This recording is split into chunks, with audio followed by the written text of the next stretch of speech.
Përshëndetje miq. Majat e mrekullueshme të maleve gjithmonë i kanë tërhequr njerëzit që shpesh kanë vuajtur për t'u ngjitur me qindra vite. Gjatë viteve të bota ka kuptuar shumë nga alpinistët legjendar, por historia shpesh e heshtur për rrezikët që ata ndërmarrin. Sot do t'ju tregojmë për një burr që u ngjit shumë lart por përjetoi një lëndim të tmerrshëm, por nuk humbi shpresën për të mbijetuar në mal. Ai kaloi 7 ditë heroikisht duke luftuar për të shpëtuar nga vendi ku kishte ngecur, gjë që e bëri të njohur në të gjithë botën. Joe Simpson ishte lindur në vitet e 60-ta në kryeqytetin e Malezisë, Kuala Lumpur, ku babai i tij ishte i vendosur me armatën britaneze.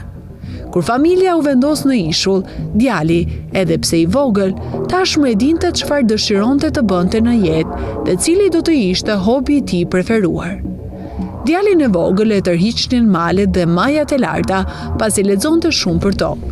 Ai e kuptoi që ka diçka që i tërheq alpinistët, madje të rrezikojnë edhe jetën e tyre, vetëm për t'u ngjitur në majat e më larta.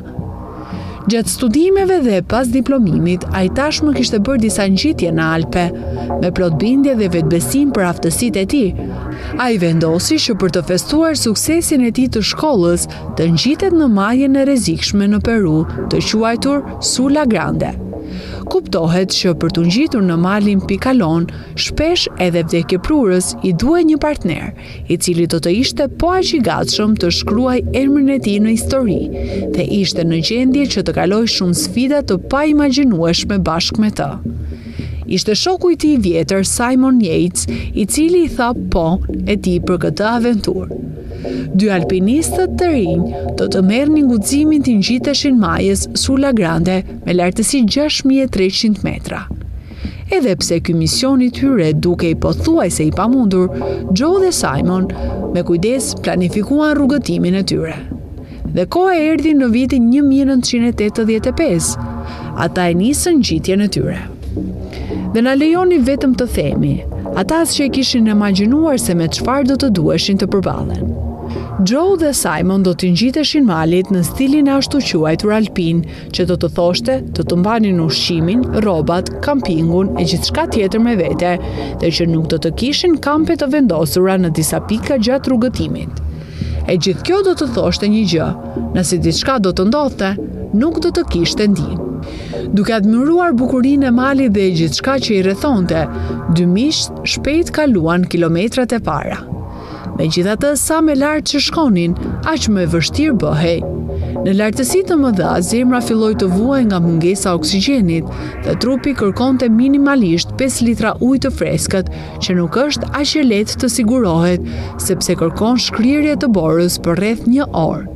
E për të mos thënë më shumë, sa më shumë që avanconin të dy shokët, aq më e vështirë dhe më i largët dukej destinacioni, posaçërisht pasi dëbora ngjitej në rrobat e tyre dhe ngrinte, duke krijuar copa akulli në trupat e tyre. Kështu, atyre ju deshën 6 orë për të kaluar 50 metrat e fundit.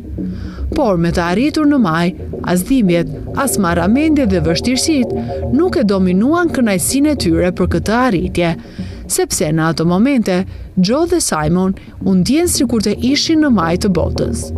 Dhe gjithçka do të ishte mrekullueshme, por edhe sipas alpinistëve me përvojë, në 80% të rasteve, gjatë zbritjes ndodhin problemet më të mëdha, dhe për fat të keq, historia e 2 miqve nuk ishte përjashtim. Pasi kishte gjysmëore nga kur kishin filluar të zbrisnin, një mjegull e madhe mbuloi malin, kështu alpinistët nuk mund të shihnin rrugën e tyre dhe u humbën.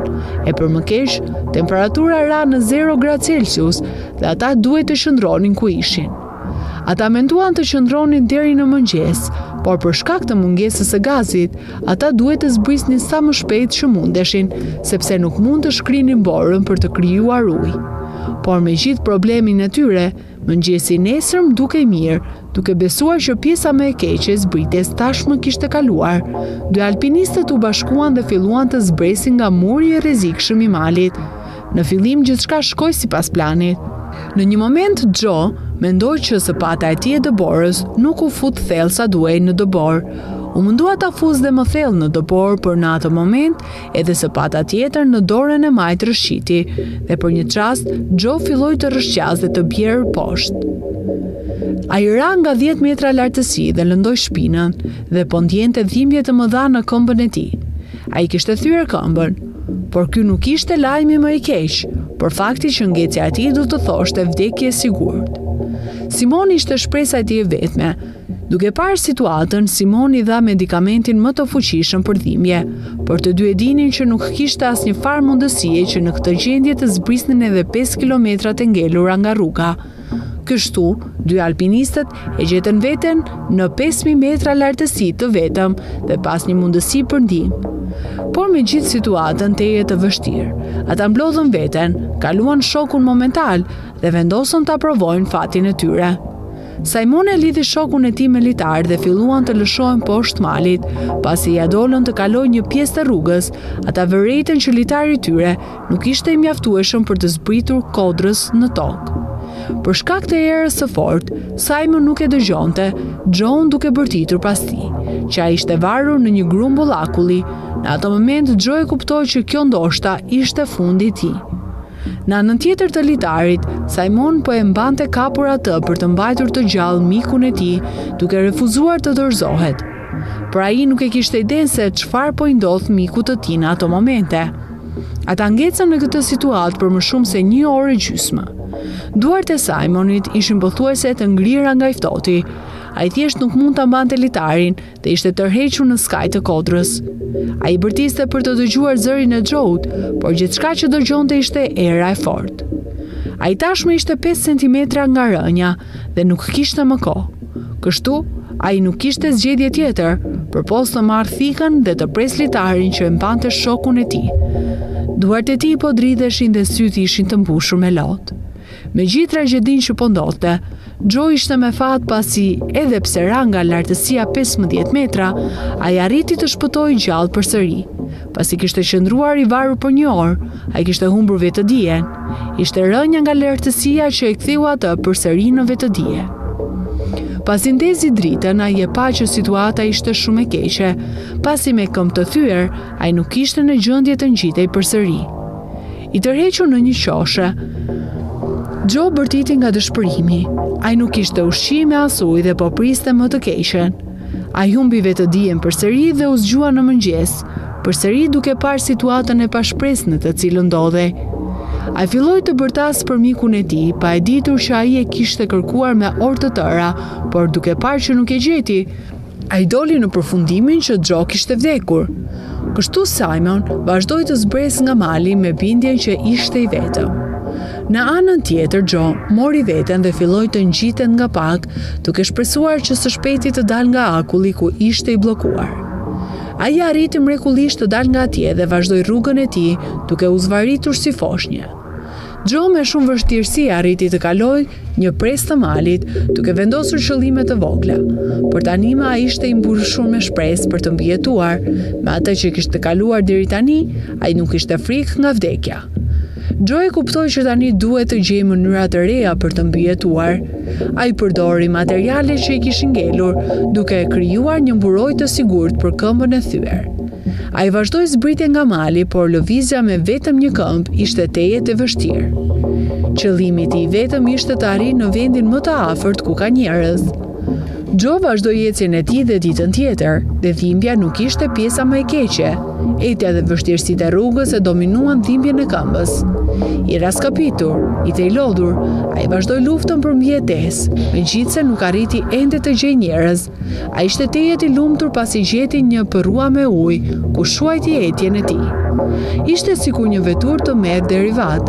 Sa më shumë ujë pija, aq më shumë fuqi merrja. Unë qesha me të madhe nga gëzimi, por ndjesha si një insekt që po mundohesha të mbijetoj, tha ai më vonë. Joe sërish filloi rrugëtimin e tij dhe për fatin e tij të mirë, ai gjeti shenjat ku kishte ecur Simon, por megjithatë, ende tmerri i tij nuk kishte mbaruar, pasi ecja në atë pjesë do të ishte e vështirë edhe për një njeri të shëndosh. Atë natë, gjysmë i vetëdijshëm, ai arriti të gjejë tualetin të cilin ai dhe Simon e vendosën në fillim të ngjitjes, ndërsa më pas ai humbi vetëdijen përsëri. Kur u zgjova kisha halucinacione që po ha diçka në supermarket, por po sa rash në vetëdije të plot, e dija që duhet me njëherë të thëra Simonin dhe fillova të bërtas. Në anën tjetër Simon për fat të mirë ishte ende në kamp. Ai dëgjoi britmat e Joy dhe me njëherë vrapoi për ta gjetur dhe ndihmuar. E si tha Simon më vonë, ai duhet të largohej shumë më herët nga kampi, por nuk ndjej mirë dhe vendosi të qëndroj për disa minuta. Ishin pikërisht këto minuta që shpëtuan jetën e Joyt. Alpinisti që fatkeqësisht ju desh ta lë shokun e tij, ishte të jetë i lumtur dhe i çliruar që në fakt ai nuk u bë arsye për vdekjen e mikut të tij. Por me gjithë fundin e lumtur, Joyt i duhej ndihmë mjekësore urgjente, ndërsa më vonë duhet të trajtohej me vite, duke t'i kaluar një numër të madh operacionesh. Mjekët ishin të sigurt që ai nuk do të mund të ecë me njëra nga këmbët e tij e jo më të merrej me sport. Por Joe kishte plane të tjera. Është e vështirë të besohet, por pas disa viteve ai u rikthye alpinizmit dhe e pushtoi disa maje të tjera të maleve. Ndërsa më vonë ai vendosi të shkruajë edhe libra, një nga ato edhe ngjarja që sapo ju tregua. Ky libër ka shitur 300.000 kopje dhe është përkthyer në 14 gjuhë të huaja. Një film për këtë ngjarje u krijua në vitin 2003 dhe fitoi shumë çmime prestigjioze. Kur foli për ngjarjen, Joe gjithmonë theksoi që ai nuk e akuzon mikun e tij që e preu litarin, duke thënë që edhe ai do të bënte të njëjtën nëse rolet e tyre do të ndryshoheshin. Ai arsyetoi veprimin e tij, duke thënë që do të ishte sakrificë pa nevojshme dhe se të dy do të vdisnin, ndërsa tani të dy janë gjallë. Shumë njerëz akuzon Simonin pse e preu litarin, por ata dinin shumë pak për alpinizmin dhe ngjitjet dhe asnjëherë nuk kanë qenë në situata të tilla. Sot Joe dhe Simon ende janë miq dhe shpesh e kujtojnë ngjitjen e tyre kur për pak të dy do të vdisnin. Sot Joe është në pension, por ai ende mban fjalime motivuese duke ndarë historinë e tij dhe duke treguar që ka mësuar një gjë: kur të mos dorëzohesh dhe kur të mos e humbasësh shpresën. Kjo ishte e tëra, miq. Shpresojmë të ju ketë pëlqyer ky material. Subscribe kanalin tonë dhe klikoni zilen për më shumë video si kjo.